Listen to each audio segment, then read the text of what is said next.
Special arrangement about the plane, below the plane, और एक दूसरे के स्टैगर्ड हैं कि एक्लिप्स्ड हैं, उनकी लोकेशन क्या जा रही है स्पेस में उसके ऊपर।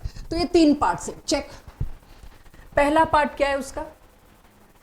मेरा टारगेट आज इसको और इसको खत्म करने का है। अगर मैं वो स्टैगर्ड एक्लिप्स नहीं भी करा पाई, मैंने नोट्स बनवा दिए, अपलोड कर दूंगी, या अगली क्लास में जरूरत लगी तो मैं कर लूंगी। तो मेरी तरफ से आज आपको होमवर्क भी जाएगा, आपने सेल्फ स्टडी में क्या करना है। दिख रहे हैं तीनों हेडिंग्स? कन्फॉर्मर्स वो स्टैगर्ड एक्लिप्स्ड, ब्यूटेन साइक्लोहेक्सेन 2 के ही ढंग के थे। ज्योमेट्रिकल आइसोमेरिज्म सिस ट्रांस आज पूरा लूंगी, राइट। और ऑप्टिकल आइसोमेरिज्म जो आपको बिल्कुल नहीं पढ़ाया गया वो आज प्रॉपर लूंगी। ये 3 आइसोमेरिज्म है मेरी डीपीपी ने जो दी है। इसके अलावा इसके 2-4 क्वेश्चन तो इसके भी डाले हैं, मेनली इन दोनों को कवर किया है। तो अब मैं अपना टॉपिक स्टार्ट करती हूँ। मेरी इच्छा है डोंट नोट, ये पीडीएफ आप ही के लिए है। इसको ऐसे पढ़ो जैसे नॉमेनक्लेचर को पढ़ते हो, गलतियां करके। ये अब लिखने के लिए है नहीं, कितने दिन बचे जो मैं लिखूं। फिर भी किसी को लगे मेरे को लिख के याद होता है, वेरी गुड, घर जाके लिखो, क्योंकि याद तो असली होता है जब खुद करते हो। जब डीपीपी करोगे तो डीपीपी में one of the best questions मैंने डाल दिए हैं। अब सबसे पहली चीज, जितना आप पढ़ चुके हैं पहले मैं उसको लाऊं। सबसे पहली चीज आपको पता है स्टीरियो सेंटर का मतलब क्या होता है। एक कायरल सेंटर, एक कायरल कार्बन, और एसिमेट्रिक कार्बन भी बोलते हैं। उसका अटैच चारों ग्रुप अलग अलग होते हैं। अब उसका अटैच चारों ग्रुप अलग अलग हैं, तो ये मैंने एल्काइल हैलाइड चैप्टर में बहुत अच्छे से इंस्टॉल कर दी थी बात। अगर कोई मॉलिक्यूल पूरा कायरल है या मॉलिक्यूल पूरा एसिमेट्रिक है, वही ऑप्टिकली एक्टिव होता है। सो ऑप्टिकली एक्टिव वो कंपाउंड्स होते हैं जो कि कायरल होते हैं। आपको क्लास 12th में मैंने ये पढ़ाया है, ये बिल्कुल नहीं पढ़ाया है। आपको ऑप्टिकल एक्टिविटी का मतलब बताया था, dextrorotatory, laevorotatory, internal compensation, external compensation, racemisation, retention, वो सब क्या था, लाइट पे क्या असर पड़ रहा है। लेकिन आपको कायरलिटी के नाम पे कुछ नहीं बताया, वो आज का टॉपिक है। सो अगर कोई मॉलिक्यूल कायरल है तो कैसे पता लगता है मॉलिक्यूल कायरल है? मॉलिक्यूल तब कायरल होता है जब कोई एलिमेंट ऑफ सिमेट्री ना हो। एक एलिमेंट ऑफ सिमेट्री आपको बहुत अच्छे से मीजो कंपाउंड्स में हमने करा रखा है, प्लेन ऑफ सिमेट्री, लेकिन ये 2 उड़ा रखे थे।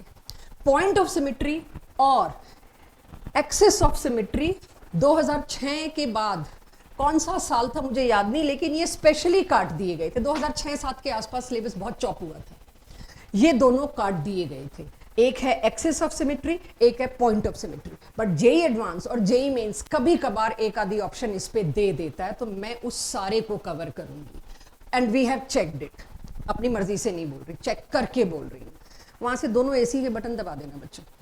सो आपको अब आज हमने कायरलिटी ढूंढना सिखाना है, तीनों प्लेन्स को ध्यान में रखते हुए, एफर्टलेस शॉर्टकट्स मेथड से, जितने भी शॉर्टकट पॉसिबल हैं उससे। तो आज का मेरा काम है भाई, मेरे को कैसे पता चलेगा कायरलिटी क्या है। आपको सिर्फ अब तक एक बात सिखाई गई है, कायरलिटी हर उस मॉलिक्यूल में है जिसकी मिरर इमेज उसके ऊपर सुपर इम्पोज हो जाए। अब भूल जाओ इसको, वो सिर्फ एल्काइल हैलाइड तक चला था। कायरलिटी कैसे ढूंढते हैं, क्या मतलब होता है, अब पकड़ते हैं हम बात को। तो शुरू से बहुत बेसिक से, जीरो से चलते हैं। ये मैंने आपको एक मॉलिक्यूल दिया, आप अब भी इमीडिएट क्या ढूंढोगे, इसमें एक भी कायरल कार्बन नहीं है, ढूंढ लेंगे सब। मैं कायरल कार्बन नहीं ढूंढूंगी, ये नॉलेज को काट के एक छोटा सा टुकड़ा आपको दिया गया था, मैं देखूंगी ये इसके 2 इक्वल हाफ हो सकते हैं, चेक।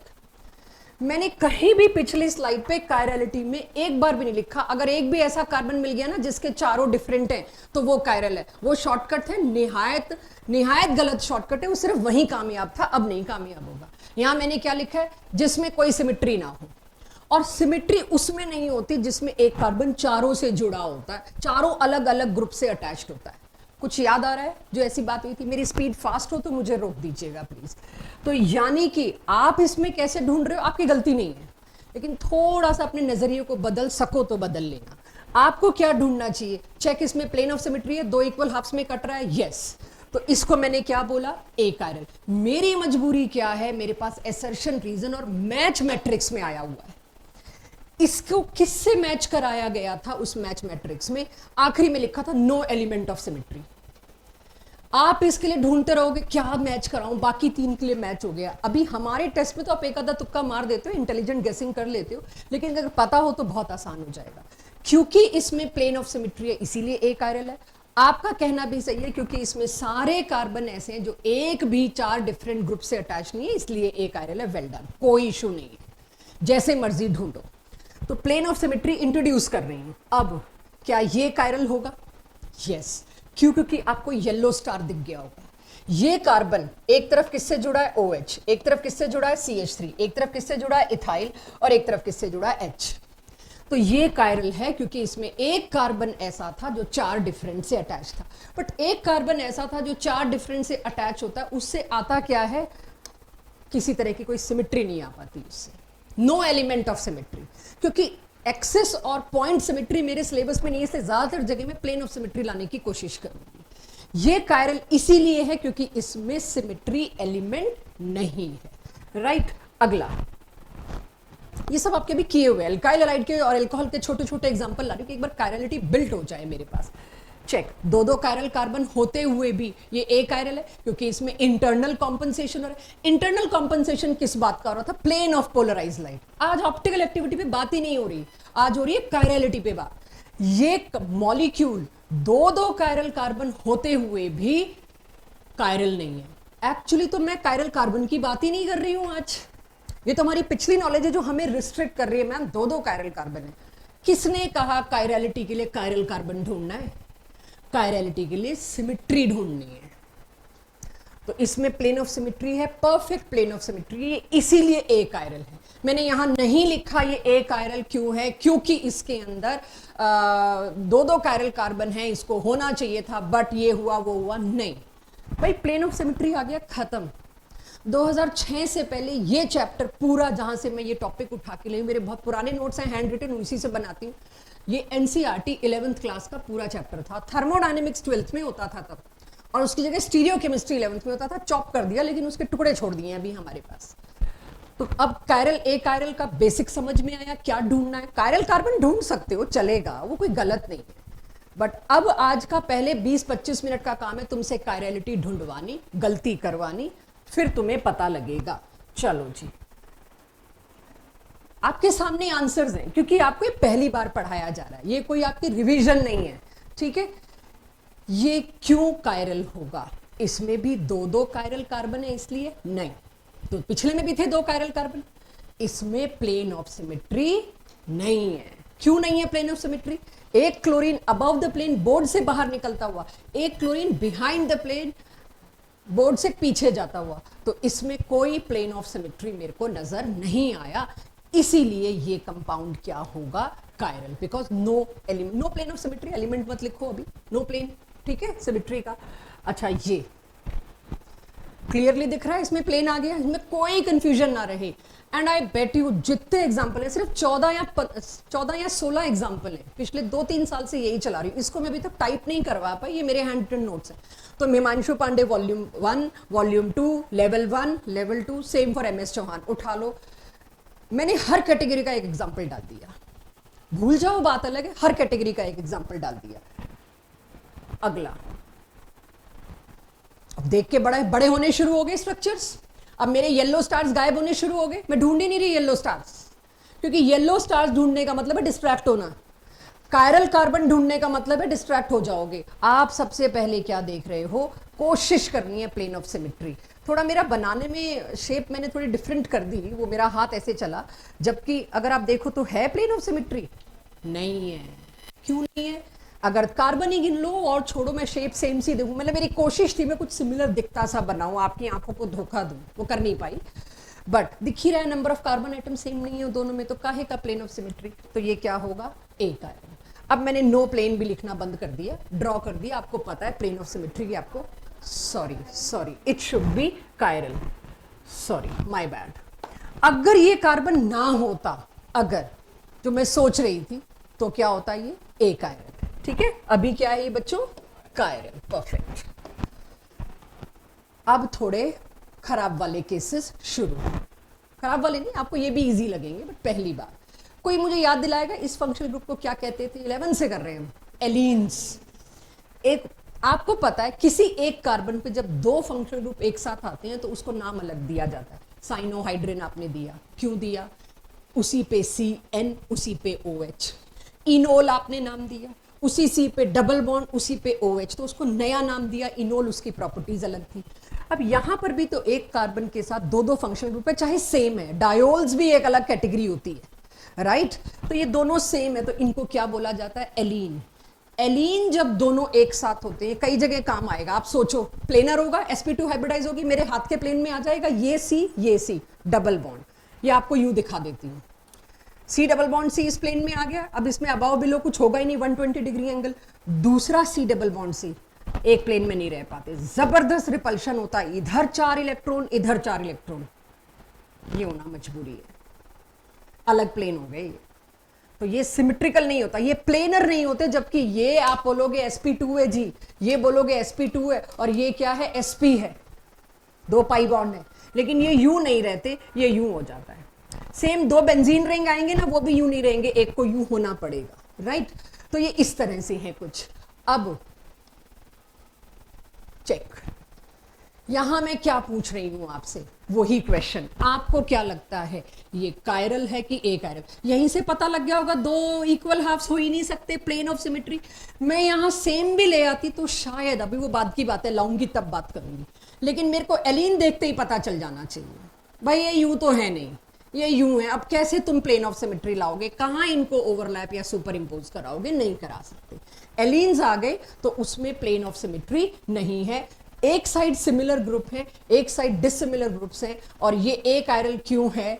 क्यों इसमें similar groups are on one terminal? Yes, अगर डिसिमिलर ग्रुप होते, आई थिंक वो अगला है, पहले मैं वो बता दूं जो इतनी देर से बताना चाह रही थी। This is not in same plane, clear हो गया। डिसिमिलर ग्रुप्स आए, परफेक्टली ये क्या होगा? कायरल, जो मैं इतनी देर से बताना चाह रही हूं ये। बट अगर एक भी टर्मिनल पर ग्रुप सेम आ गए, जो मेरा था एग्जाम्पल नंबर 7, ये याद रखनी पड़ेंगी चीजें। तो ये तो कोई रोल ही नहीं प्ले कर रहा, this is not playing any role. तो फिर आ गया अकेला ये, और अब मैं कह सकती हूं इसके अंदर एक यही प्लेन रह गया, ये तो रोल ही नहीं प्ले कर रहा है, एक अकेला ये रह गया। प्लेनैरिटी में क्या कायरलिटी बताऊंगी मैं? प्लेनैरिटी में कैसे कायरलिटी बताऊं? एक ही प्लेन वाले में तो कायरलिटी कोई do not make sense, 4 bond तो बनने चाहिए ना, कायरलिटी का मतलब 4 बॉन्ड तो बनने चाहिए, तो मेरे लिए तो वो कोई सेंस ही नहीं बना रहा। तो एलीन्स में अगर एंड्स डिफरेंट हैं तब तो आपको कायरलिटी मिलेगी, अगर एक भी एंड सिमिलर हो गया तो आपको कायरलिटी नहीं मिलेगी। मेरा सजेशन है, जहां भी कुछ ऐसा है जिसका आपको बहुत क्लीन एक्सप्लेनेशन नहीं मिल रहा, होगा ही नहीं, वरना जरूर मिलता। और ये इतना डीप है, इसमें इससे ज्यादा आगे जाना आपको अलाउड नहीं है। So avoid cross questioning to yourself also. जब आप घर जाके प्रैक्टिस करें, प्लीज डोंट क्रॉस क्वेश्चन। आपको कॉन्सेप्ट बता दिया, एक चीज बता दी, ऐसा होता है, जितना इजी करने की कोशिश कर सकती हूं कर दिया आपके लिए आसान, ठीक है। तो 7 और 8 एक साथ अगर आप देखें तो कायरलिटी, ए कायरलिटी एलीन्स के लिए याद हो जाएगा। ये एक जमाने का बहुत पॉपुलर क्वेश्चन है, और हम जहां देख रहे हैं बहुत पिछले पिछले क्वेश्चंस उठ के आ रहे हैं इग्नोर्ड टॉपिक में से। तो ये बहुत 2005-6 इस दौरान ये IITs के पेपर में, तब JEE एडवांस नहीं बोलते थे इसको, काफी पॉपुलर क्वेश्चन बैंक में से एक है ये, ठीक है। यहां तक क्लियर हो गया सबको, एवरीवन? चलिए 8th, तो मेरा 9th कहां गया? ये रहा, वेरी गुड एग्जाम्पल।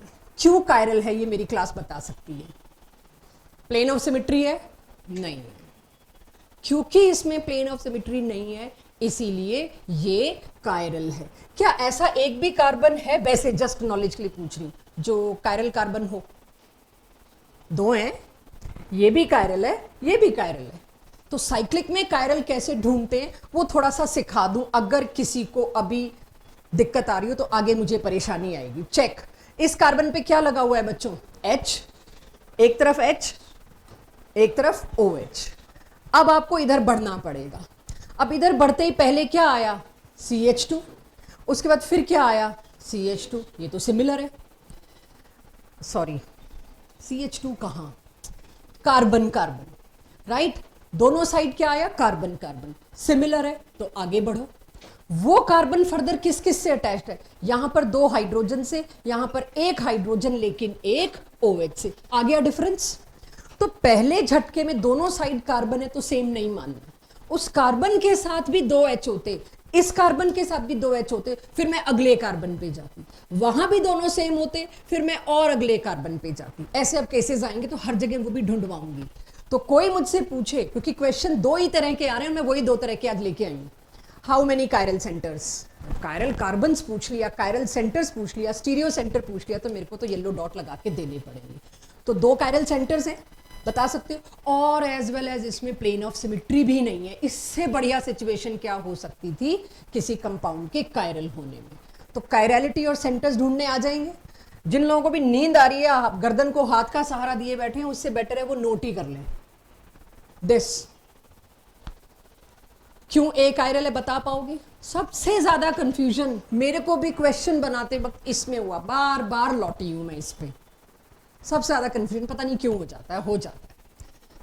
क्या इसमें कोई कायरल सेंटर है? चलो ये दिख गया भाई, इसके अंदर प्लेन ऑफ सिमेट्री था इसलिए ए कायरल है, बट क्या इसके अंदर कोई येलो डॉट मिलेगा? चेक करते हैं, मिलेगा? चलो चेक करते हैं। ये कार्बन CH3 से अटैच्ड है एक तरफ, CH2 से। ये कार्बन CH3 से अटैच्ड है एक तरफ, CH2 से। सेम दोनों, आगे बढ़ूं, फिर CH2, फिर CH2, कोई डिफरेंस ही नहीं आया। मेरे पास यहां पे एक भी येलो डॉट नहीं है। चौथे का मैं क्या से डिफरेंस बताऊं? सब भाई, इस पे CH3, इस पे CH3, फेयर, एक एक H है, मान गए। तीसरा जो चल रहा है वो कहीं तो डिफरेंस होना चाहिए था। तीसरा दोनों में मिलके क्या आ गया? एक ही कंपाउंड आ गया, एक ही सेक्शन, एक ही ब्रांच आ गई। तो इसमें एक भी कायरल कार्बन अभी मुझे दिखाई नहीं दे रहा मेरे बेसिक लॉजिक से। और मुझे इसीलिए मैं इसी 10th एग्जाम्पल के लिए इतनी देर से तैयार कर रही थी, कहीं तुम इसमें कायरल कार्बन ना ढूंढ बैठो और कहो मैम कायरल कार्बन 2-2 हैं तो ये तो कायरल होना चाहिए। नहीं नहीं नहीं, प्लेन ऑफ सिमेट्री आ गया इसलिए कायरल होना चाहिए। कोई लॉजिक नहीं। प्लेन ऑफ सिमेट्री आ गया इसलिए कायरल नहीं होना चाहिए। सिर्फ कोई मॉलिक्यूल कायरल क्यों होगा? अगर उसमें सिमेट्री नहीं है तो। ठीक है, उसमें कायरल कार्बन है या नहीं है वो एक अलग बात है, क्योंकि कायरल कार्बन होना ना होना यूजलेस हो रहा है इस वक्त मेरे लिए। मुझे सिर्फ क्या देखना चाहिए? सिमेट्री के एलिमेंट्स। एक्चुअली 11th अगर टोटल आप पे छोड़ो, कायरल कार्बन ढूंढ के नहीं दे सकते तुम इसमें मेरे को।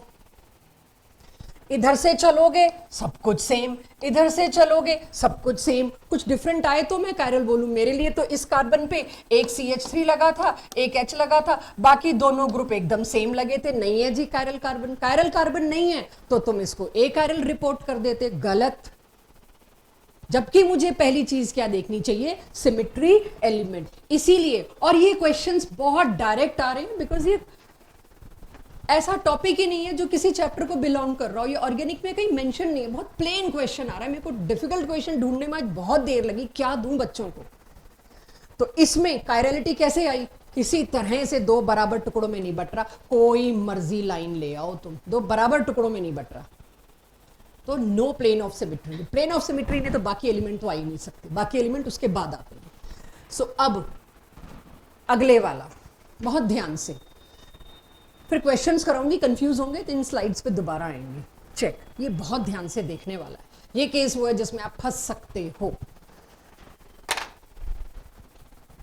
इसको फोल्ड कर लो या बिल्कुल काट सकते हो। कई बार होता है बीच में से कार्बन को काट रहे हो, हाँ काट सकते हो, प्लेन ऑफ सिमेट्री है। अगर 2 इक्वल हाफ, मैं ये वाला भी ले सकती थी, ये भी जो मेरा हाथ चला मैंने वो ले लिया। If there is some plane of symmetry, बीच में से आप 2 हिस्से काट सकते हैं, वो प्लेन ऑफ सिमेट्री है। प्लेन ऑफ सिमेट्री है तो वो ए कायरल है। और अब आप ढूंढ भी लोगे तो इसमें आपको एक भी कायरल कार्बन नहीं मिलेगा, सब कुछ सेम है। हाँ जी, ओवरलैप होगा, क्यों नहीं होगा? वो आप लिटरली वैसे मत करके देखो। ये तो ऑन पेपर है, मैं ऑन पेपर बता रही हूं तुमको। तुम एक्चुअली इसको ड्रॉ करके देखोगे तो बहुत टाइम वेस्ट होगा, और एट द एंड मैं ओवरलैप करा भी दूंगी। अगर तुम देखोगे तो ओवरलैप हो भी जाएगा, बट कहां टाइम है तुम्हारे पास मॉडल्स ड्रॉ करके सोचने का? जब तुम मॉडल्स ड्रॉ करके डिस्कस कर भी लोगे, मैं तुम्हें अभी 3D एनिमेशन से दिखा भी दूंगी, एट द एंड तुम्हें क्या करना है? याद ही रखना है। तुम उस वक्त कर नहीं पाओगे ड्रॉ, टाइम नहीं होगा। It's all about how early you reach to the answer. तो इसके ये सारे शॉर्टकट निकालेंगे, कोई कैंची से सच्ची थोड़ी काट रहा है, राइट। और ये मिरर इमेज वाला कॉन्सेप्ट कहां से आया है? ऑप्टिकल एक्टिविटी से आया है। तो मिरर इमेज से क्या मतलब था? कुछ नहीं, डेक्स्ट्रो और लीवो रोटेटरी को सामने सामने रख के 10 साल साइंटिस्ट देखते रहे, इनमें क्या जुगाड़ ढूंढो, क्या जुगाड़ ढूंढो। सडनली किसको रियलाइज हो रहा है तो मिरर इमेज है, बच्चों को बता देते हैं मिरर इमेज, बच्चों को बता दिया, बच्चों ने समझ लिया और आगे वो बच्चे पढ़ा रहे हैं। सो ये सारे प्लेन ऑफ पेपर पे लाके आपको बताने के आसान तरीके हैं। Don't take it actually literally कि किसी ने मिरर इमेज देखी होगी, आज तक इलेक्ट्रॉन तो देख नहीं पाए, ठीक है, बस प्लेन ऑफ सिमेट्री देखो। ये टॉपिक एंड में लेने का मकसद ही, अगर मैंने ये तुमको 11th में करा दिया होता, धज्जियां उड़ानी थी तुमने इस टॉपिक की। मेरे बस का नहीं था कंट्रोल करना उस वक्त, क्योंकि उस वक्त we are too curious to know everything. This time we are too curious to consolidate everything. बहुत अप्रोच में फर्क होता है। उस वक्त तुमने इसी पे ही डिक्लेयर कर देना था, ना आता नहीं आपको। चलिए अब इसको लेते हैं, राइट। ये वो केसेस हैं जिसकी वजह से हमें सिमेट्री पढ़ाने में, और ये पहले सिलेबस होता था अपना, बहुत अच्छा टॉपिक था ये। अब आप सोच के देखो, मैंने एक आरएल लिखा है, उस पर ध्यान मत देना, शायद मैंने गलत लिखा है, ठीक है, उसे बिल्कुल ध्यान मत देना। अपन ढूंढते हैं इसको, ये अबव द प्लेन, सॉरी ये बिलो द प्लेन, ये above the plane, plane of symmetry तो नहीं है इसमें। दोनों को आप काटोगे तो सेम तो नहीं है, प्लेन ऑफ सिमेट्री है। दोनों बिलो द प्लेन होते गुड, दोनों अबाउट द प्लेन होते पिछला केस। फिर भी देख लो दोबारा, पिछला केस क्या था? दोनों बिलो द प्लेन थे गुड, प्लेन ऑफ सिमेट्री आ गया, दोनों साइड सब कुछ सेम है। या दोनों अबाउट द प्लेन थे, लाइन इधर खींची होती गुड, बट लाइन के एक साइड बिलो द प्लेन है, एक साइड अबाउट द प्लेन है। काहे की सिमेट्री? ये लाइन है, एक जगह CH3 यहां पे पड़ा है, एक जगह CH3 यहां पे पड़ा है, राइट। तो ये कोई सिमेट्री तो नहीं हुई। लेकिन अब मेरे हाथ यही है, देख लेना बच्चों, पता है लाइन, इस लाइन को मैं एक्सिस बोल दूं चलेगा? एवरीवन बड़े साल बाद कोशिश कर रही है पढ़ाने की। ये एक्सिस है, यहां एक CH3, यहां एक CH3। अगर इस एक्सिस को पेंसिल मान लो और उसको 180 डिग्री रोटेट कर दूं, सेम आ जाएगा, जस्ट लाइक दिस। इसको कहते हैं axis of rotation, n fold. ये 90 डिग्री को 1 फोल्ड कहते हैं। तो कितने फोल्ड आया रोटेशन? 2 फोल्ड। खैर एन फोल्ड में नहीं जाते हम, ऐसे 6 फोल्ड भी आएगा किसी दिन, नॉट अभी, अब 12 तक तो नहीं है। अगर इसके बीच में मैंने यहां पे, एक बार में समझ आ गया उसके बाद मैं रटाऊंगी, ये हमारे लिए भी बहुत मुश्किल होता है पढ़ाना। दिस, अगर आप इसको 180 डिग्री रोटेट करोगे, सेम आ जाएगा। एक्सिस ऑफ सिमेट्री इसको कहते हैं। जैसे लूडो का डाइस, अगर लूडो के डाइस पे इधर 1 है, इधर 6 है, राइट, उसको पूरा 180 डिग्री रोटेट कर दो तो आप क्या लगेगा? इधर 6 आया, इधर 1 आया। एक और 180 डिग्री रोटेट कर दो, 2 फोल्ड, सेम आ गया। 180 डिग्री रोटेट करने से अगर सिमिलर आ गया, 180 डिग्री रोटेट, मेरे थंब को देखिए, ये मेरे हाथ की बैक साइड है, 180, ये क्या था? अबाउट द प्लेन, ये क्या हो गया? Below the plane. अगर ये मेरा हाथ जो आपको मैं दिखा रही थी, ये क्या हो गया? Below the plane. इसको कहते हैं एक्सिस ऑफ सिमेट्री। ये सिमेट्री एलिमेंट आपके सिलेबस से 2006 से काट दिया गया, लेकिन इक्का दुक्का जगह ये मिल रहा है किताबों में। मैं MS चौहान के आंसर्स भी देख रही हूँ, हिमांशु पांडे के आंसर देख रही हूँ, सिर्फ उन्होंने क्या लिखा है? Element of symmetry. अब किस विच एलिमेंट?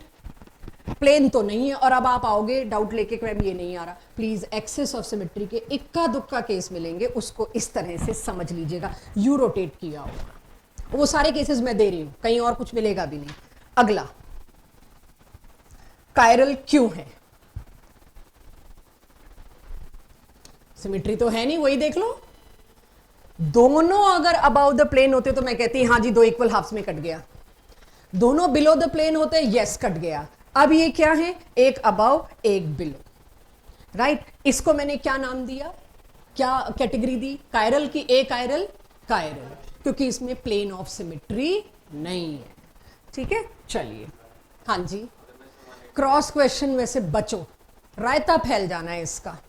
क्रॉस क्वेश्चनिंग से बचो। एक बार आज घर जाके, संडे मिलेगा, करो। मैंने ट्यूसडे की क्लास इसीलिए इसी की रखी हुई है कि मेरे को भी स्ट्रक्चरल आइसोमेरिज्म भी कराना है, टॉटोमेरिज्म भी कराना है। तो ट्यूसडे को क्लास से थोड़ी देर पहले आके मोस्ट वेलकम, आप इसका क्रॉस क्वेश्चनिंग कर सकते हैं।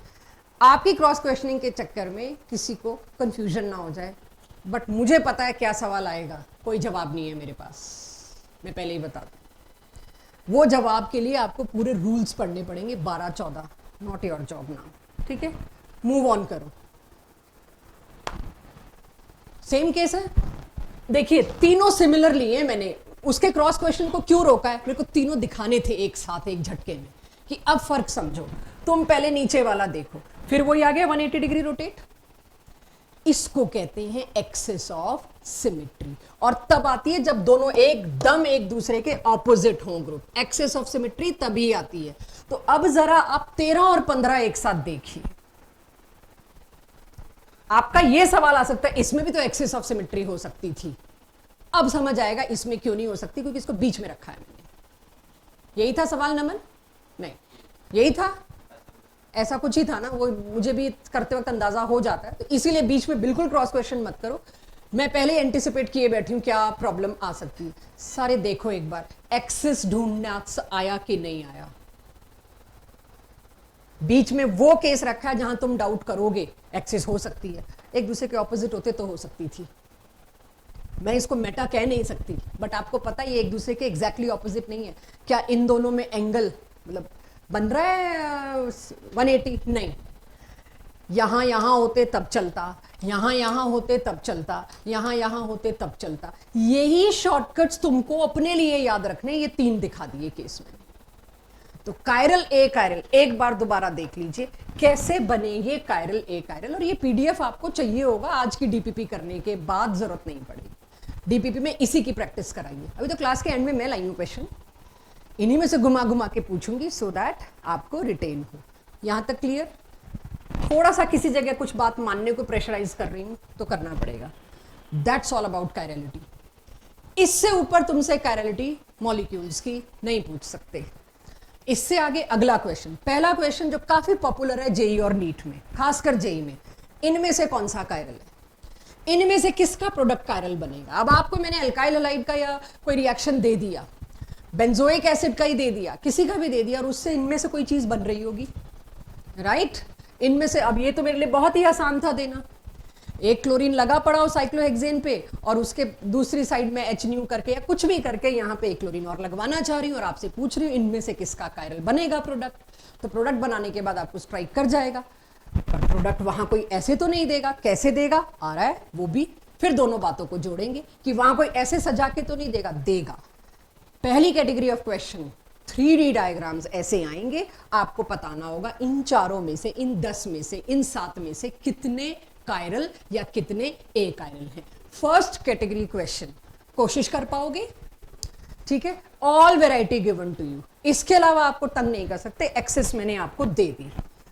अब आ जाता है कुछ ऐसे क्वेश्चंस आपको देखने को मिलते हैं जिसमें RS वर्ड आता है, जबकि ये अगेन सिलेबस से कटा हुआ है। सो डोंट एक्सपेक्ट आपके पास ये क्वेश्चन आने वाला है कि इसके नॉमेनक्लेचर में ये कौन से वाला आर है, कौन से वाला एस है। ऐसा कोई क्वेश्चन नहीं आने वाला। जो क्वेश्चन आने वाला है उसको करने का आसान तरीका शॉर्टकट, तो ये गलती से भी कहीं नोट नहीं करना, बस आपको एक बार समझना है क्लॉकवाइज एंटी क्लॉकवाइज बस। तो उसके लिए हेडिंग में दे रही हूं आपको, जो कायरल कार्बन होता है ना बच्चों, उसकी एब्सोल्यूट कॉन्फ़िगरेशन। ये वर्ड एब्सोल्यूट का क्या मतलब होता है? Can somebody tell me? मैं कहती हूँ electronegativity is not an absolute value. Fluorine की 4 है, किसी ने मर्जी से डाल दी और उसकी वजह से क्लोरीन की 3.5 हुई। एब्सोल्यूट वर्ड का मतलब क्या होता है? फिक्स्ड। ओके, और कुछ? एब्सोल्यूट वर्ड मतलब आप डे टू डे लाइफ में अगर ये शब्द इस्तेमाल करोगे कल को अपने कॉलेज में, ऑफिसेज में, काम में, कलीग्स के साथ, what do you mean by this absolute? Absolute exact नहीं है। एब्सोल्यूट और exact are not synonyms. Yes yes, आगे जाके कॉलेज में भिड़ते ही आपको पता चलेगा हमारे सेमेस्टर में रिलेटिव मार्किंग है कि एब्सोल्यूट मार्किंग है। रिलेटिव मार्किंग क्या होती है? क्लास का जो टॉपर है उसको 100 मान लेते हैं और उसके हिसाब से आपकी परसेंटेज लगाते हैं, उसको बोलते हैं परसेंटाइल। तो आपका जेई का रिजल्ट इज नॉट एब्सोल्यूट कि मेरा 98 परसेंटाइल आया तो तुम्हारे 98 परसेंट आया। ढोल नगाड़ों के साथ वर्ल्ड में उठा के ले जाएंगे आपको, 98% आ गए जेई में। तो कितना सुनते हैं, फिजिक्स में 100 परसेंटाइल आ गई, केमिस्ट्री में 100 परसेंटाइल आई, मतलब उनके 25 में से 25 क्वेश्चन सही हुए? नहीं, उनकी शिफ्ट में उन्होंने मैक्सिमम मार्क्स लिए फिजिक्स में और वो 100 में से थे 45, उसको दे दिया 100। भाई इस बच्चे के 100 परसेंटाइल आए, अब तुम्हारे आए 25 तो तुम्हारी परसेंटाइल बन गई 85। तो बच्चे पूछते हैं मैम मेरे नंबर इतने आए हैं, परसेंटाइल इतनी, तो percentile is not absolute, it is relative. और जो तुम्हारे बोर्ड में नंबर आते हैं वो आते हैं एब्सोल्यूट। पढ़े लिखे हो, साइंटिफिक एप्टीट्यूड अभी रखिएगा। एब्सोल्यूट का मतलब है किसी से रिलेटेड नहीं है। Absolute configuration of chiral carbon, क्या मतलब इस बात का? अब मेरे पास एक कंपाउंड है जिसमें सपोज 2 कायरल कार्बन है, सपोज जो भी इसके साथ लगा हुआ है, अभी मैं उसमें नहीं जाना चाह रही। 2 कायरल कार्बन है, मुझे इसकी भी एब्सोल्यूट कॉन्फ़िगरेशन चाहिए, इसकी भी एब्सोल्यूट कॉन्फ़िगरेशन चाहिए। मुझे पूरे मॉलिक्यूल की कॉन्फ़िगरेशन तो डेक्स्ट्रोलीवो आ जाती है, एक में ये अबाउट द प्लेन है, एक में ये बिलो द प्लेन है। नो, मेरे को एक एक कार्बन की एब्सोल्यूट कॉन्फ़िगरेशन अगर चाहिए, जैसे ग्लूकोज में आपने एनोमर पढ़ा था, एनोमर बार बार बोला गया, वो सिर्फ कार्बन नंबर 1 पे H और OH की कॉन्फ़िगरेशन है। That is the meaning of, पूरे मॉलिक्यूल की तो नहीं थी। तो absolute configuration of every carbon. तो वो क्वेश्चन जो आपको डिफिकल्ट लगते हैं, देख के थोड़ा डर लगता है, उनका शॉर्टकट इससे निकलेगा। तो एक बार एब्सोल्यूट कॉन्फ़िगरेशन समझ लेते हैं, RS नॉमेनक्लेचर। इसके बच्चों को बेचैनी बहुत रहती है, क्यूरियोसिटी बहुत रहती है। कहीं भी आप टेस्ट सीरीज ज्वाइन करेंगे वहां दिखेगा कहीं पर सोल्यूशन में RS, ढूंढा हुआ RS है, आपने कराया नहीं। ये सदियों पहले सिलेबस से कट चुका है। मैं सिर्फ इसलिए करा रही हूं कि वो वाले क्वेश्चन में आप शॉर्टकट लगा सके। जेई एडवांस में तो आता ही आता है, मेंस में इससे क्वेश्चन सॉल्व हो जाएगा, और ऐसे क्वेश्चंस आ रहे हैं। दे आर क्वेश्चंस, मीन्स मैं कोई क्रिएट नहीं कर रही, देयर आर क्वेश्चंस जो आ रहे हैं जो इससे सॉर्ट होंगे। तो अब क्या मतलब है हर कायरल कार्बन की एब्सोल्यूट कॉन्फ़िगरेशन देने का? The easiest thing, for a pair of enantiomers, आपने एनाइंशोमर लिया, आप अपने अल्काइल लाइट से कोई भी एनाइंशोमर सोच सकते हैं, सिंपल एक कायरल कार्बन वाला, खास करके लिखा है मैंने, for a pair of enantiomer having a chiral centre, जिसका सिर्फ एक कायरल कार्बन है, मैं अभी उसकी कॉन्फ़िगरेशन बता रही हूं। will have one R configuration and other will be S configuration. R और S का फुल फॉर्म आपको मिल जाएगा। S stands for sinister, R मेरे को भी भूल रहा है, थोड़ी देर में क्लिक कर जाएगा, बता दूंगी। तो R और S नंबर देते हैं, नाम देते हैं बस, जैसे D और L डेक्स्ट्रोलीवो देते हैं वैसे। क्या मतलब है R और S का? चेक। अगर जो कार्बन है, ये थ्योरी मैंने आपके लिए PDF के लिए रखी है, मैं समझाती हूँ यहाँ पे। आपको याद होगा, अभी मैं लेके आ रही हूँ सिस्ट्रांस, एल्कीन्स, राइट? +1 में आपने पढ़ा है सिस्ट्रांस क्या होता है। जब आपको एल्कीन का ज्योमेट्रिकल आइसोमेरिज्म पढ़ा रहे होते हो तो हम बोलते हैं C double bond C restricted rotation है, तो दोनों CH3 सेम साइड पे हुए तो वो हो गया सिस, एक CH3 यहाँ, एक CH3 यहाँ, तो वो हो गया ट्रांस। इतना हम सबको पता है। बट अगर चारों डिफरेंट हो गए तो क्या सिस ट्रांस नहीं होगा? होगा। उसको सिस ट्रांस नहीं बोलते, उसको क्या बोलते? किसी को थोड़ा टुकड़ा याद हो, मैं खुश हो जाऊंगी उस पर। जब चारों डिफरेंट हैं तो उसको सिस ट्रांस नहीं बोलते। मैंने आपको 11th में करवाया है, थोड़ा सा सोच के बताओ। अनंत, शगुन, मान्या, उसको सिस ट्रांस नहीं बोलते। ये ऑनलाइन वाले बच्चे कैमरा तो ऑन कर लें। शायला, संपदा, वृंदा, उसको RS नहीं बोलते, सॉरी उसको सिस ट्रांस नहीं बोलते, क्या बोलते हैं? Avinash, perfect, ease. ये चाहिए रिवीजन में कि जब वहां ले जा रहे हैं तो वहां से एक टुकड़ा लाओ, देखो क्या था, अभी तुम्हें याद नहीं आएगा, कुछ था ये याद आएगा। EZ बोलते थे। तो तब मैंने जब बोला था कि EZ है, again it is not in your syllabus, नहीं है आपके सिलेबस में, लेकिन किसी ना किसी पुराना क्वेश्चन तुम्हारे को टकराएगा, टेंशन होगी मैम कराया नहीं। 12th में देखूंगी तुम लोगों के हालात रहे तो पढ़ाऊंगी कि जेई एडवांस में तो है जी, राइट? और जेई मेंस के कोई डिफिकल्ट क्वेश्चन आते हैं उसको सॉल्व करने का शॉर्टकट इसी से जाता है। तो आज के बाद आप इस क्वेश्चन को छोड़ोगे नहीं, इतना इजी टॉपिक बन जाएगा आपके लिए। EZ था तो वही EZ के रूल इस पे लगते हैं। ये रहा कार्बन, 4 डिफरेंट हैं बच्चों। एटॉमिक मास के डिक्रीजिंग ऑर्डर में नंबरिंग करो, प्रायोरिटी करो। 3 साइंटिस्ट थे, कान, इनगोल्ड, प्रीलॉग। इन तीनों ने एक प्रायोरिटी लिस्ट थी जिसमें एक ही, बहुत सारे रूल्स थे वो काट दिए आपके सिलेबस में, वो आगे हायर स्टडीज में आते हैं। उन्होंने कहा जो कार्बन के चारों तरफ ग्रुप लगे हैं ना, उनको प्रायोरिटी नंबर दो according to atomic mass. Not number. कोई कह सकता है जिसका एटॉमिक मास ज्यादा है उसका एटॉमिक नंबर भी तो ज्यादा है। सॉरी, कार्बन 14 दे दिया ना कार्बन 12 की जगह, तो आप नाइट्रोजन के साथ प्रायोरिटी लिस्ट में फंस जाओगे। एटॉमिक मास, किसका एटॉमिक मास सबसे ज्यादा होगा? Bromine. You need not to know the mass, आपको पता है कौन सा हैवी है। दूसरे नंबर पे कौन? तीसरे नंबर पे कौन? चौथे नंबर पे जो होगा हमेशा हाइड्रोजन, लीस्ट प्रायर, अक्सर उसको इग्नोर करो एज इफ वो है ही नहीं। यू रिमेंबर हमने जब एल्काइल हैलाइड्स में वॉल्डेन इन्वर्जन पढ़ा था तो हमने कहा था एक छाता, और ये उसका कुछ ऐसा ही था, बस आज छाते की जगह स्टीयरिंग व्हील कर देंगे, बात वही है। वॉल्डेन ने क्योंकि अम्ब्रेला बोला था तो अम्ब्रेला बोलते हैं, स्टीरियो केमिस्ट्री पढ़ते वक्त हम सिर्फ अम्ब्रेला की जगह स्टीयरिंग व्हील ले लेते, बात तो एक ही है। यानी कि आपको छाता दिखना चाहिए, उसकी डंडी नहीं दिखनी चाहिए, डंडी को इग्नोर करो, जो उसकी स्टिक है पकड़ने वाली उसको इग्नोर करो। तो आपके लिए, और जब पुरानी किताबें देखी तो यहां एक आंख बना रखी होती थी, this is I of observer, उसका व्यू उस साइड से होना चाहिए जिस साइड पे हाइड्रोजन नहीं है, हाइड्रोजन दिखना नहीं चाहिए उसको। तो अब आप कोई पुरानी बुक कभी उठा भी लेंगे जिसमें सोल्यूशन दे रखा हो, या आजकल की बुक में पास्ट ईयर्स में कहीं नीचे सोल्यूशन दे रखा होगा तो यहाँ ऑब्जर्वर की आई या यहाँ लिखा होगा व्यू, यहां से देखो, ठीक है, यहां से देखो, मतलब आपको हाइड्रोजन नहीं दिखना चाहिए। और 1 2 3 का गोला बनाओ, क्लॉकवाइज की एंटी क्लॉकवाइज? यार बोल दो क्लॉकवाइज। तो क्लॉकवाइज अगर होता है तो उसको क्या बोलते हैं? आर। इसके नीचे देखिए आप, बस आर और एस समझ आ गया। आर किसको कहते हैं, एस किसको कहते हैं, वो आ गया आपके पास। What is R S system?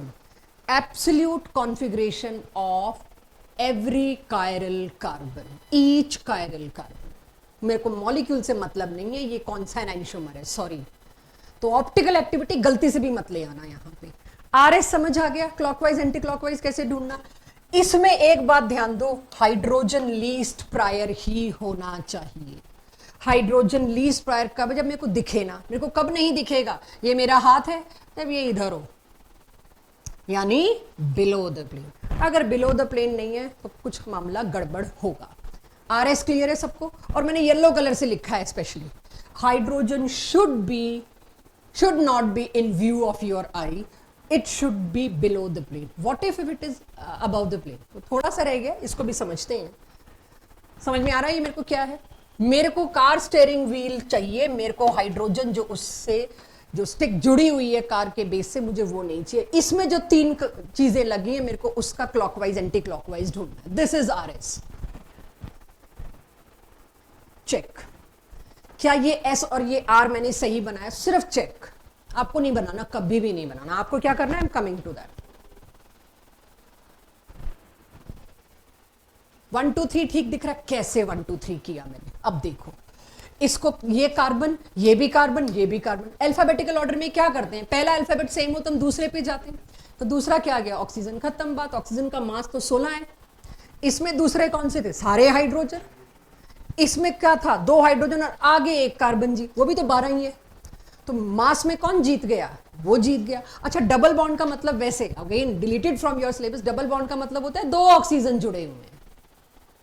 Double bond मतलब 2 बार, तो 16 और 16 32 हो गया, तो बहुत हैवी हो गया।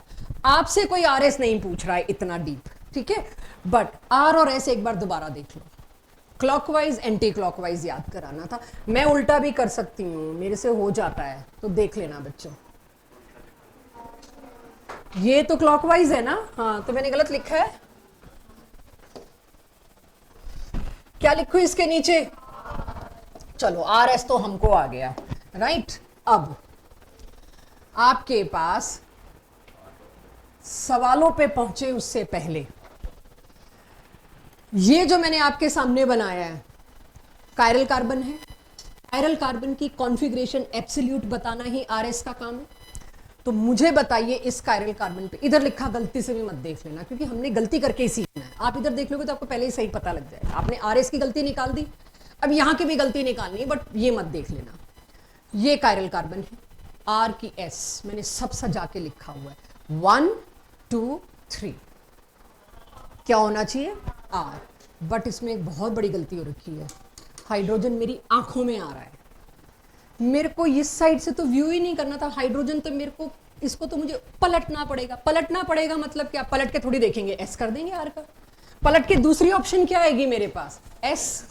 तो this R configuration will shift to S if this is made to be below the plane. What? Hydrogen.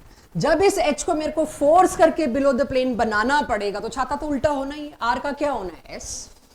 तो अगर H आपका अबाउ द प्लेन है तो जो आपको दिख रहा है उसे उल्टा कर दो, ये आपके लिए आ गया। तो दो कायरल कार्बन। मैंने काफी रंग इस्तेमाल किए हैं। किस लिए किए हैं? आपको सब दिखे। गिव योर सेल्फ 2 मिनट्स, तभी रिटेन होगा। मैं क्वेश्चन पे शिफ्ट हो रही हूं जो एक्चुअली जेई में आ रहे हैं।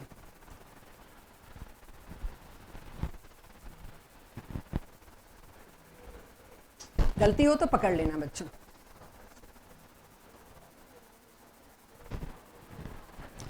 कोई ऐसा जो लेट आया हो जिसके पास डीपीपी नहीं है? बहुत इंपॉर्टेंट डीपीपी है। एनीवन? हैं? इतने लोग लेट आए और जब मैं कह रही थी इतनी डीपीपीस पड़ी है, मैं तो प्रिंट ना पहले क्यों नहीं बताया? मैं अब तक तो प्रिंट मंगवा देती। हमारा जो प्रिंट वाला है वो भी बड़ा एटीट्यूड दिखाता है देने में। एक दे दो पीछे। कितने लोग रह गए? 1 2 3। भाई बहुत इंपॉर्टेंट डीपीपी है ये। अनंत तुम्हारे पास है? 3। ये कितने पेजेस की है बच्चों? देखना एक बार। देखो मेरा प्रिंटर उठा पाएगा इतने? तब तक बाकी लोग यहां देखें, मैं रिलैक्स कर रही हूँ। मतलब टोटल 3। चलो मैं देखती हूँ। मतलब ये कहीं मिलने भी नहीं है क्वेश्चंस। ये बहुत बहुत डीप रिसर्च से निकाले हुए हैं, ये कहीं मिलेंगे नहीं आपको जी। अब आप एक चीज कमाल की देखिए इसके अंदर, 2 पर आर। अब भाई मेरे को कैसे पता कौन सा 2? आईयूपीएसी नेमिंग तो पता ही है, मैं ब्रोमो को प्रेफरेंस देती हूँ। तो ब्रोमो को प्रेफरेंस देती हूँ तो ये 1 होगा, ये 2 होगा, ये 3 होगा, जो भी है। अभी मैं उसमें भी ना फंसूं। मुझे सिर्फ ये बताइए, शायद 2 कौन से वाला है पता नहीं। देखना 2 पे आर है। आई थिंक 2 तो यही होगा बच्चों। 1 फिर एक और रंग मैच कर रहा है। 1 2 3 4 चेक। 2 पे आर है, यानी इस पे आर है। एवरीवन? अभी तेज हाँ ना कुछ नहीं आ रही कि मैम जल्दी निकालो। मैं इस पे पूछ रही हूं। आर है? परफेक्ट। इस पे एस है? एवरीवन? या इस पे भी आर है? दोनों पे आर है। 2 पे आर, 3 पे आर। कोई चांस तो नहीं है गलत होने का इसका? फिर देख लो। वो मतलब हाँ ऑब्वियसली मैंने इस पे आर क्यों लिखा है? क्लॉकवाइज। अगर इस पे मैं वैसे चलती, अब तो आपको पता ही है एच पलट के ही आपको जवाब देना है। अगर मैं एच को भूल जाती उस बात को तो क्या होता? ये नंबर 1 पे ये आता, नंबर 2 पे ये आता, नंबर 3 पे ये आता।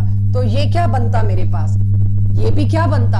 आर। लेकिन मुझे पता है इसमें एच जो है वो मेरे को पलटना पड़ेगा, तो वो वाला आर जो है किस में कन्वर्ट। ये क्लियर है सबको? ये आइडेंटिफाई हो जाएगा हम लोगों से? परफेक्ट। अब कोई बात नहीं, don't interrupt the class please. ये फ्लो बहुत खराब है। This is the question you will find in past year. उठाओगे तो मैं हर साल पिछले 5-6 सालों में एक आधा क्वेश्चन, एक नहीं कई, मतलब काफी शिफ्ट्स में आता है। नंबर ऑफ स्टीरियो आइसोमर्स बताओ, और एक ही सवाल आता है, मैम पढ़ लिया सारा, समझ लिया, कोई शॉर्टकट दे दो। यहां पे शॉर्टकट की तरफ बढ़ रही हूं अब मैं। इसके शॉर्टकट के लिए मेरे को आर एस चाहिए। अगर मैं वैसे ही कहती थी आर और एस नाम की कोई चीज है, आपने एक्सेप्ट नहीं करनी थी। सच बता रही हूँ, पढ़ाने की कोई जरूरत नहीं थी आर एस। आपको दोबारा पढ़ने की भी कोई जरूरत नहीं, आपसे कोई नहीं पूछ रहा आर और एस। अब मेरे को कोई कहता है इसमें कितने स्टीरियो आइसोमर्स। स्टीरियो आइसोमर्स क्या होता है? डेक्स्ट्रो और लीवो।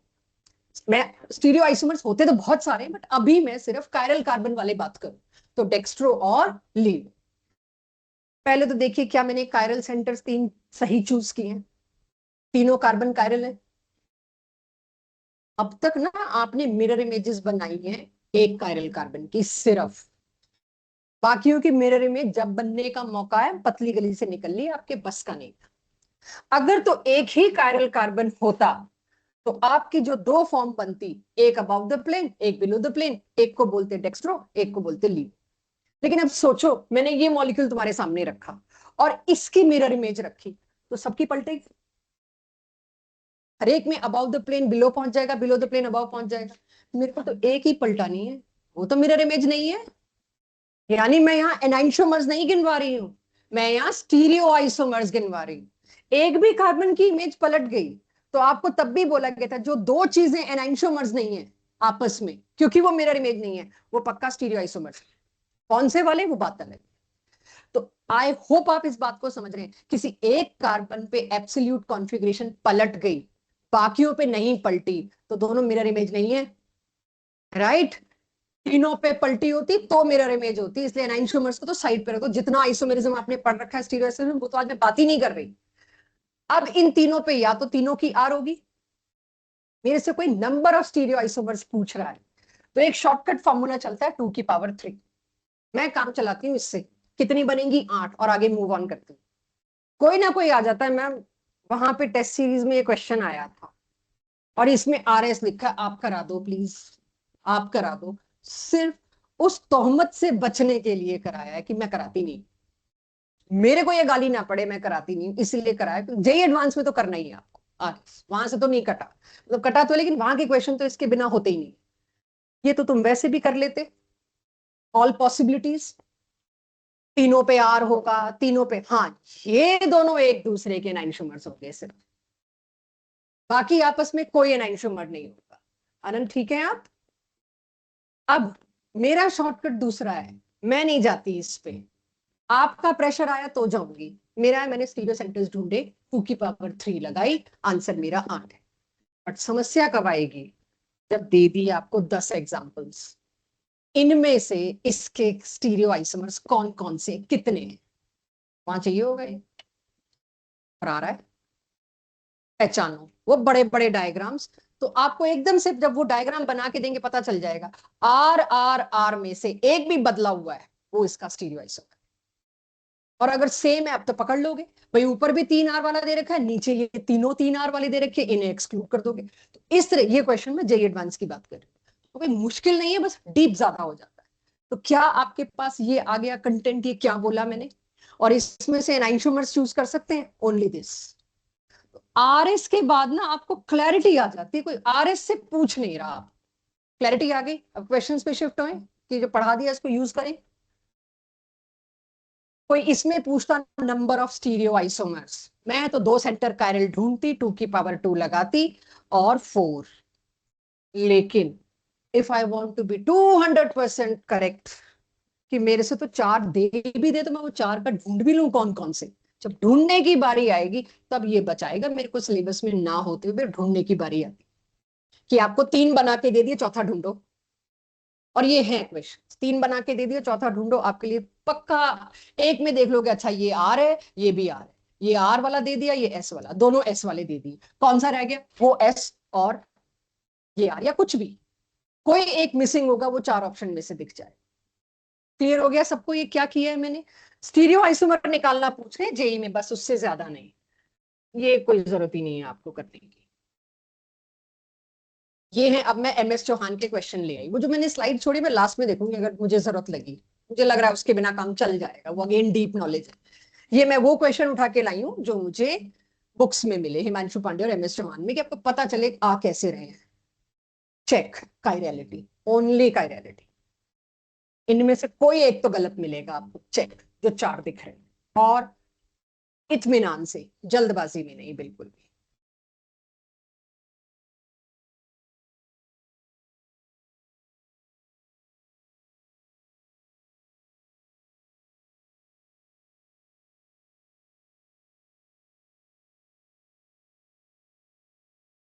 कोई प्लेन ऑफ सिमेट्री नहीं है, कायरल होगा,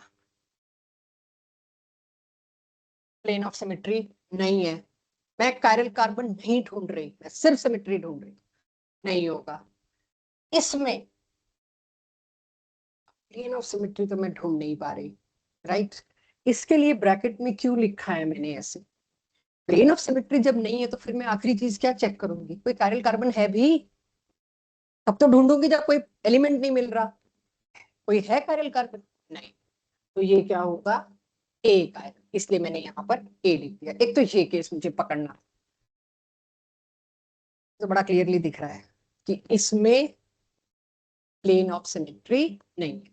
यहाँ आपको एक कंफ्यूजन आ सकता है, आपने कैसे ये ड्रॉ कर दिया। बहुत जगह आप देखोगे क्योंकि सिमेट्री एलिमेंट आपके खा रखे हैं, राइट, उड़ा रखे हैं, यहाँ भी एक्चुअली एक्सेस है। यहाँ भी एक्चुअली थोड़ी सी एक्सरसाइज, एच को मानते नहीं ना, एच को देखते नहीं, तो आपको दो चीजें पैरेलल चलानी पड़ेंगी। आपको ये भी ढूंढना आना चाहिए कायरल कार्बन है कि नहीं, ये भी ढूंढना आना चाहिए प्लेन ऑफ सिमेट्री है कि नहीं। यहाँ प्लेन ऑफ सिमेट्री तो नहीं था, राइट, तो प्लेन ऑफ सिमेट्री नहीं था तो आप क्या नाम दे देते इसको, आप तो इसको कायरल दे देते, बट कायरल कार्बन भी तो देखो, कायरल कार्बन है नहीं है, देख लो एक बार। इसीलिए ये क्या बना, ए कायरल, ऑल दो सिमेट्री नहीं थी, फिर भी ये क्या बना, ए कायरल, क्योंकि कायरल कार्बन ही नहीं था। सिमेट्री तो आप तब देख रहे हैं ना जब कायरल कार्बन 1 2 3 आ गए, तभी तो आप सिमेट्री एलिमेंट देख रहे हैं। चौथे पे डी, कायरल की ए कायरल, थोड़ा स्लो डाउन करती हूँ मैं और अब आप जवाब देना है। क्यों कायरल है, दोनों बातें होगी, एक तो कायरल कार्बन भी है येलो स्टार, और एक प्लेन ऑफ सिमेट्री भी है, ठीक है। ई और एफ,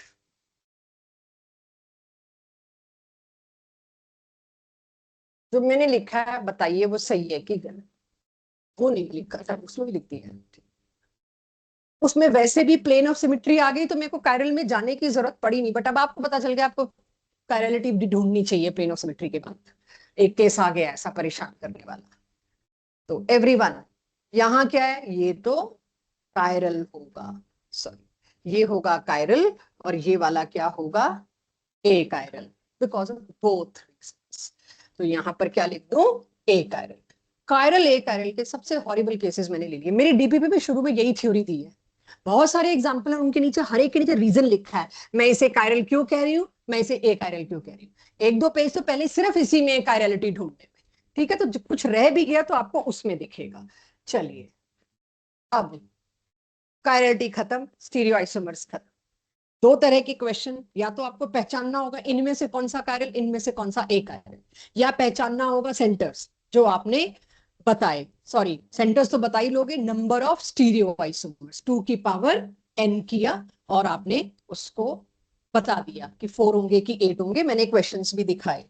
मुझे बताना पहली स्लाइड पे क्या लिखा है। कोई मेरे से नंबर ऑफ स्टीरियो आइसोमर्स पूछता है ना तो मेरे को ये भी जोड़ना पड़ेगा, समस्या वहां है। तो अब मेरे को ये दोनों जोड़ने हैं, आज का टारगेट यही है बस, इस पे तो मैं नहीं जा रही कि बोर्ड चेयर और स्टैगर्ड एक्लिप्स में आपको होमवर्क ही, जहां से भी 11th में पढ़ा था वहीं से पढ़िएगा, इजी डुएबल पार्ट है। आज इन दोनों को जोड़ के जो क्वेश्चन जेई में लेटेस्ट आपको दिखेंगे पिछले 5 सालों के अंदर अंदर आए हुए वो करने हैं। तो स्टीरियो मैंने एक बार तो करा दिया, अभी वो आपको याद नहीं हुआ, आपको कॉन्फिडेंस नहीं आया होगा, मैं एंड में कुछ क्वेश्चंस कराऊंगी, उसमें कॉन्फिडेंस आएगा, तो थोड़ा भूल जाओगे, ज्योमेट्रिक ऊपर आ जाएगा, फिर वापस लाओगे। रही सही का सर, 40 के करीब क्वेश्चन डाले हैं मैंने इस डिग्री, वो काम करती है। तो अब मैं किस पे पहुंच रही हूँ, geometric isomers, cis trans. I hope आपको याद होगा क्या चीज होती है stereo isomers, sorry geometrical isomers, everyone cis trans आता है देखना। मैं आपको सिर्फ क्या दिखा रही हूँ, अब स्लो स्लो देखो, किसमें ज्योमेट्रिकल आइसोमर्स होंगे किसमें नहीं।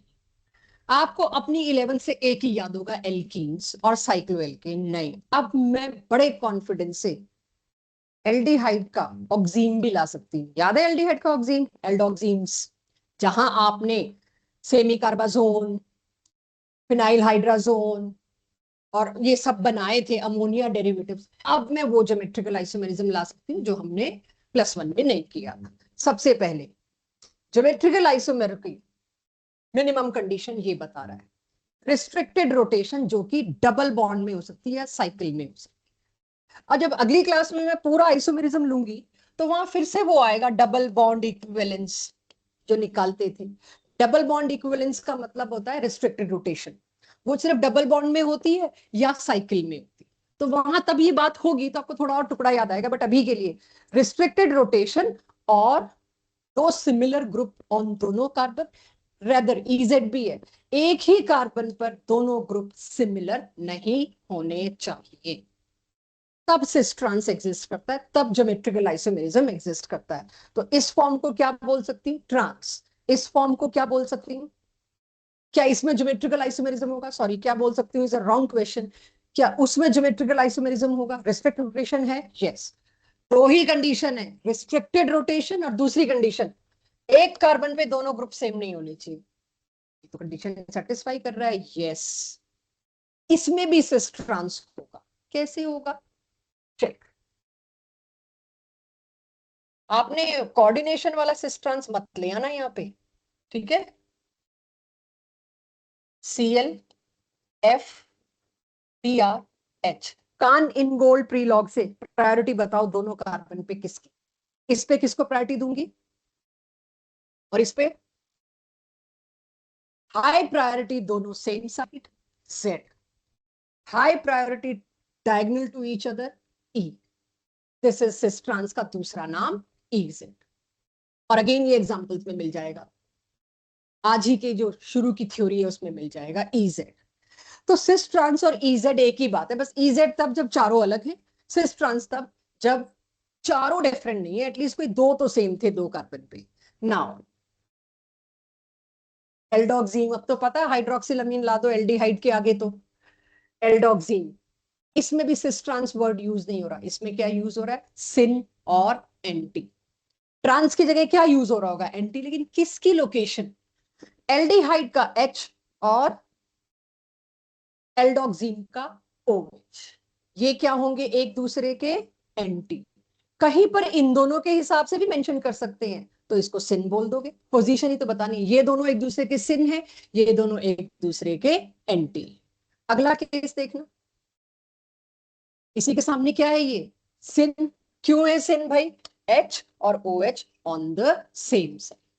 मिथाइल OH के क्या है, एंटी, लेकिन हाइड्रोजन OH के क्या है, सिन।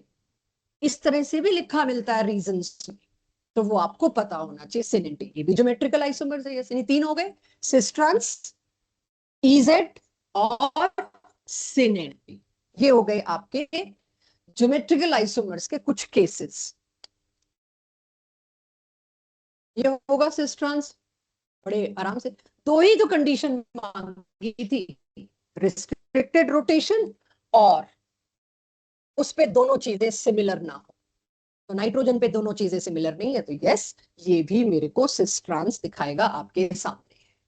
तो ज्योमेट्रिकल आइसोमेरिज्म इनमें से कितनों में होगा, very well valid your syllabus, proper verified syllabus का हिस्सा है, कुछ भी नहीं छोड़ा भाई। एल्डोक्सिम 12th में आया तो आ तो गया, ठीक है। चलिए अब टुवर्ड्स एंड जाते हैं। साइक्लोहेक्सेन, साइक्लोपेंटेन, साइक्लोब्यूटेन, इनका मॉलिक्यूलर फॉर्मूला एल्कीन से मैच करता है, आपको पता ही है। एल्केन का फॉर्मूला और एल्कीन के फॉर्मूले में क्या फर्क है, एल्कीन का फॉर्मूला क्या होता है, CnH2n, और एल्केन का फॉर्मूला क्या होता है, CnH2n+2। अब एक पेंटेन की जो चेन है या हेक्सेन की, उसका एक H यहां से निकालोगे, एक H यहां से निकालोगे, तो जुड़ के क्या बन जाएगा, साइक्लो। यानी दो H हटे तो क्या बना, साइक्लो। तो वो अपने आप किससे मैच कर गया, एल्कीन से। जब एल्कीन में ज्योमेट्रिकल आइसोमेरिज्म है, क्यों है जी, रिस्ट्रिक्टेड रोटेशन। साइक्लो में भी तो रिस्ट्रिक्टेड रोटेशन है, कैसे घुमा सकते हैं इसको, नहीं, टूट जाएगा रिंग, पॉसिबल ही नहीं है घुमाना।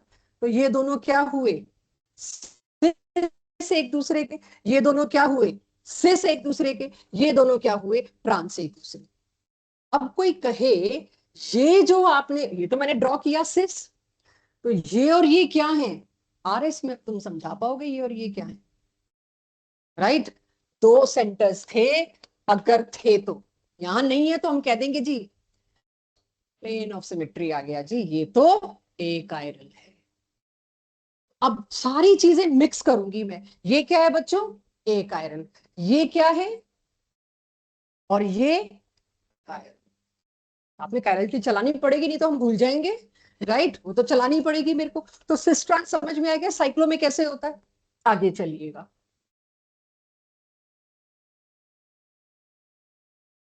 अगर एक से ज्यादा डबल बॉन्ड हो तो, मैंने क्लास 11th में इसका काफी टफ कुछ कराया था, मैं उसको ना और इजी करके लाई हूँ आज।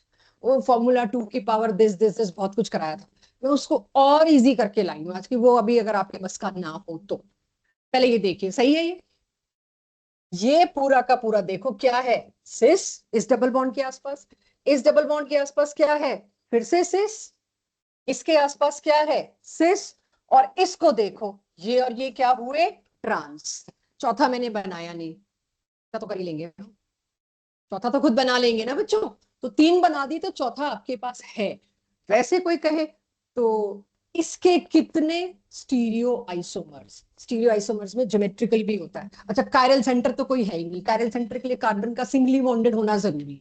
तो स्टीरियो में मैं आपका कायरलिटी वाला तो देख ही नहीं रही पार्ट, राइट। मैं क्या पार्ट देख रही हूँ इसके अंदर, मैं पार्ट देख रही हूँ अब सिर्फ ज्योमेट्रिकल। क्यों 2 की पावर 2 करी? एक स्टीरियो का रीजन ये, मतलब एक ज्योमेट्रिक और एक ज्योमेट्रिक का रीजन ये। क्लियर? तो मेरे पास 4 बन गए यहां पर आते आते। अब इसी में मैंने कुछ आगे 11th क्लास में आपको काफी कॉम्प्लिकेटेड पार्ट कराया था, उसको और इजी करके कराती।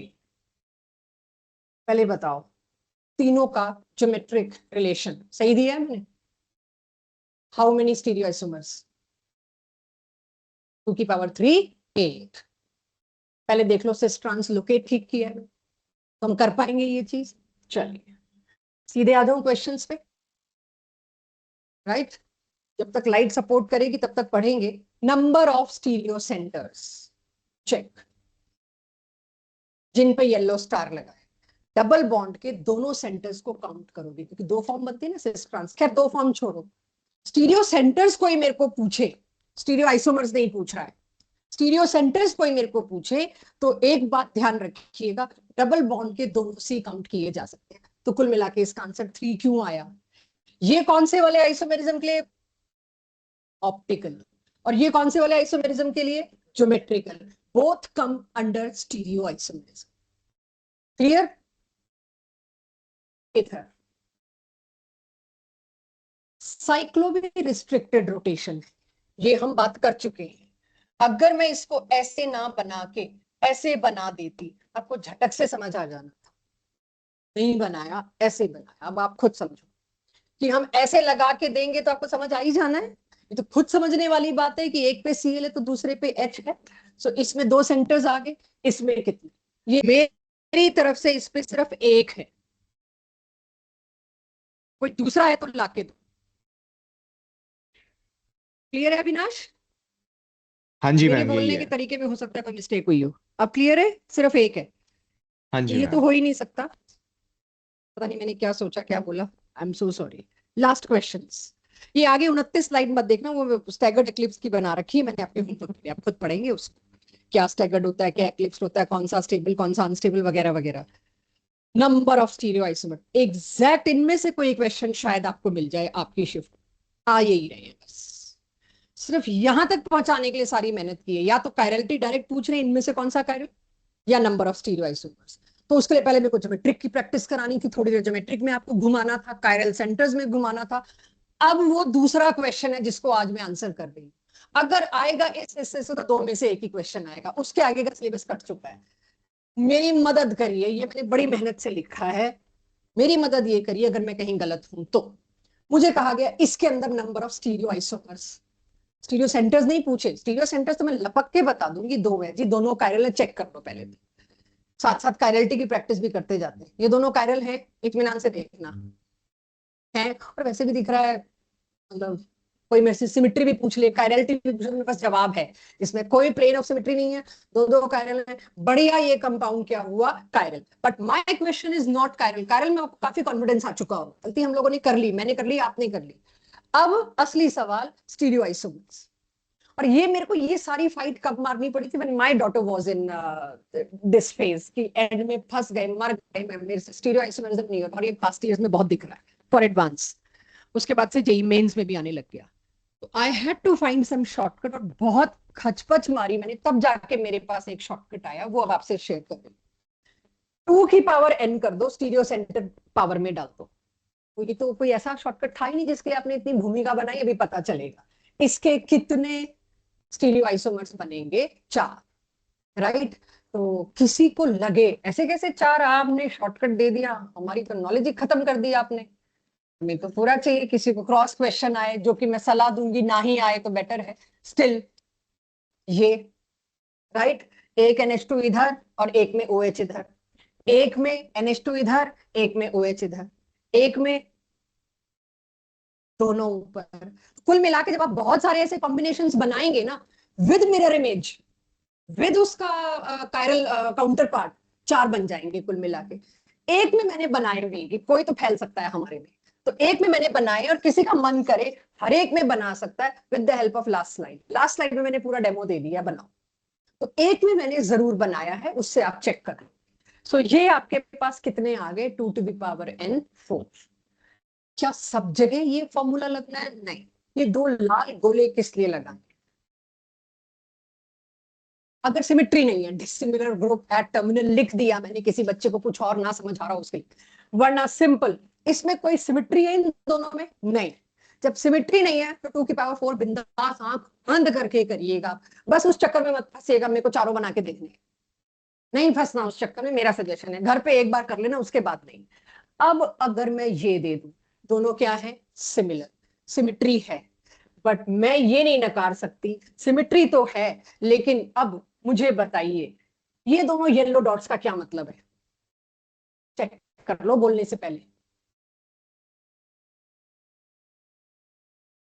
अब मेरा एंड आ गया है क्लास का, चेक कर लो। कायरल, दोनों कायरल हैं, ठीक है। थोड़ा सा मैंने इसलिए स्ट्रेस दिया कि मेरे को अब सही चाहिए, चीजें अब इंटैक्ट चाहिए। कायरल है दोनों, तो दोनों येलो डॉट ठीक है। लेकिन अगर दोनों दो दो कायरल सेंटर आए और मॉलिक्यूल इज सिमेट्रिक, तो इसमें एक जो चौथी फॉर्म बनाओगे ना, उसमें एक्सिस ऑफ सिमेट्री आ जाती है, पलट के सेम आ जाता है, तो एक फॉर्म माइनस होती है उसमें से। बट चौथी, 4 में से एक, 8 में से कितनी माइनस करोगे? 4 के बाद 8 ही आता है ना। और फिर 2 की पावर 4 आई तो 16। चेक कर लो, मैं गलत हो सकती हूँ। तो 16 में से भी क्या 1 माइनस करोगे? नहीं।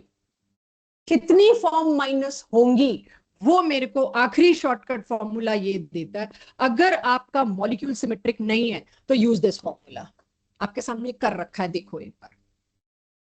एन की पावर, ये 2 की पावर n-1, एन कितने थे? 2। तो 2 - 1 क्या कर दिया? 1। इधर देखिए मैंने क्या किया, 2 की पावर क्या आ रही है? 0। किसी भी चीज की पावर 0 क्या होती है? 1।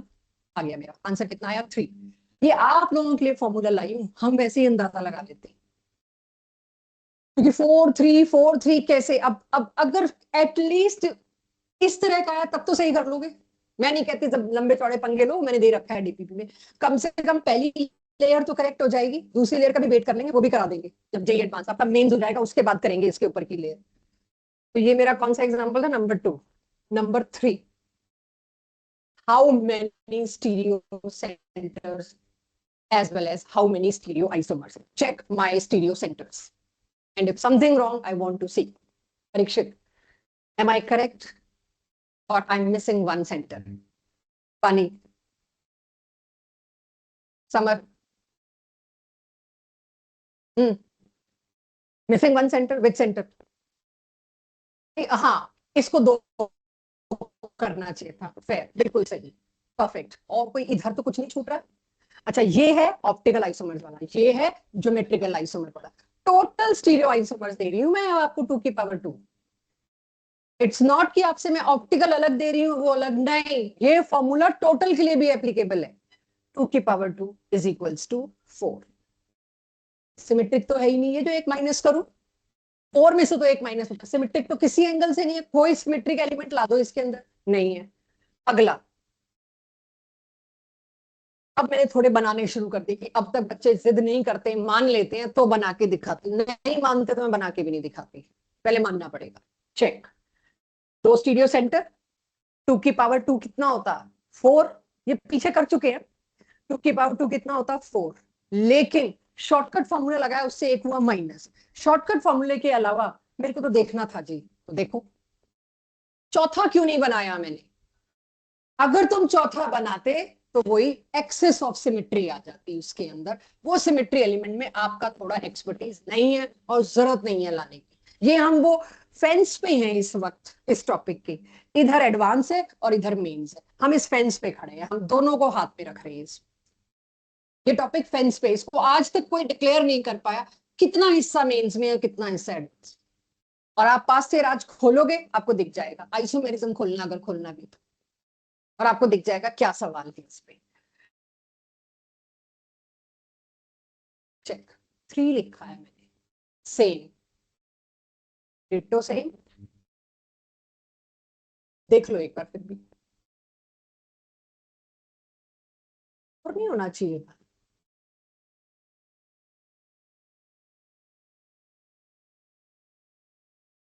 ठीक है 3, ठीक है सिमेट्रिक है ना, एंड यहाँ भी तो सिमेट्रिक है, दोनों CH3 है, यस।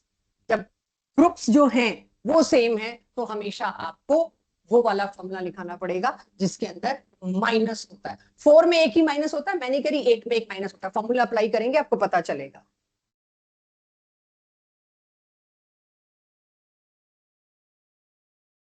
आए हुए क्वेश्चंस में सिमेट्रिक तो नहीं है, सेम नहीं है, तो वो माइनस नहीं होगा। सीधे आंसर मेरा देखते ही क्या बनेगा, डबल बॉन्ड वाला एक, ये देखो इसमें कितने सेंटर थे, this is centre 1, this is centre 2, good doubt. जब नंबर ऑफ स्टीरियो आइसोमर्स लाके देना है मेरे को, तब मेरे को, क्योंकि पावर 2 होगी ना ऑलरेडी, पावर 2 का मतलब क्या, ये 2 गिन लिए, मतलब डबल ही होगी ना, पावर में चला गया, इसीलिए।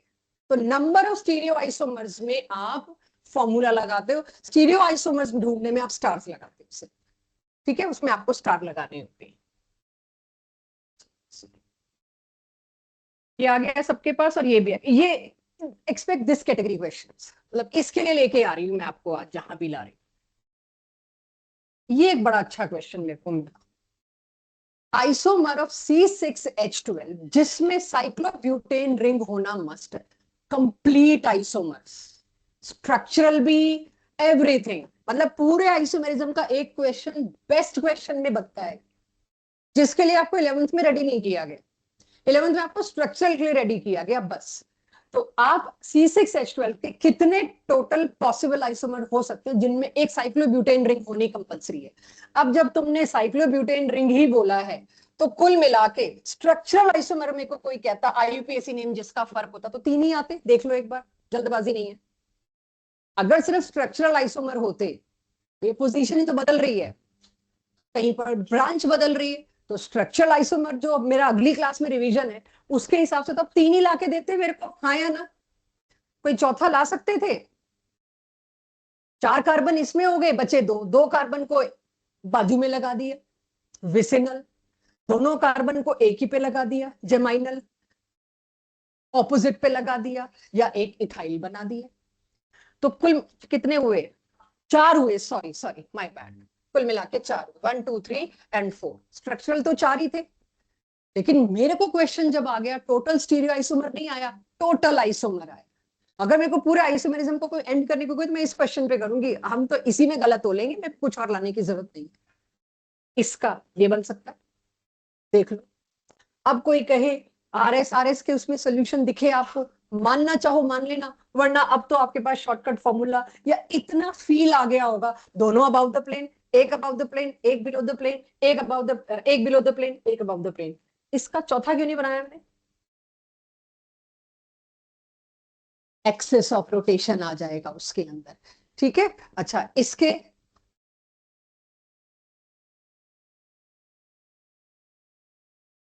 यही बनाया, दोनों बिलो द प्लेन क्यों नहीं, एक्सेस ऑफ रोटेशन आ जाएगा। कुल मिला के कितने बनते हैं, 3 4 5 6 7, माय आंसर इज 7।